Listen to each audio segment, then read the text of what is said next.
खरोड़ा के सरकारी स्कूल में विश्व एड्स दिवस के मौका में हुई जागरूकता कार्यक्रम। नुक्कड़ नाटक के माध्यम से देगी आम जनता मन ला जानकारी और जागरूकता। आज विश्व एड्स दिवस के मौका में खरोड़ा के भरत देवांगन शासकीय विद्यालय में एक विशेष प्रकार की विचार गोष्ठी के आयोजन करेंगे। यह मौका में विद्यार्थी मन नुक्कड़ नाटक और अलग अलग तरह के आयोजन से लोगों मन एड्स से बचाव की जानकारी दी। यह मौका में विद्यालय के प्राचार्य रजनी मीन झाकी हिन कि एड्स एक ऐसी बीमारी है जो कि संक्रमित खून ला मरीज ला दे से भी हो जाते या संक्रमित व्यक्ति के संपर्क में आए से भी खुद को घाव हो जाते।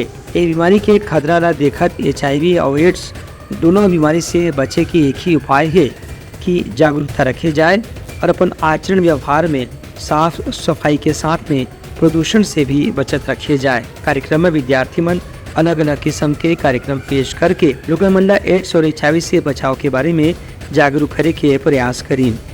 ब्यूरो रिपोर्ट उतलंघा न्यूज।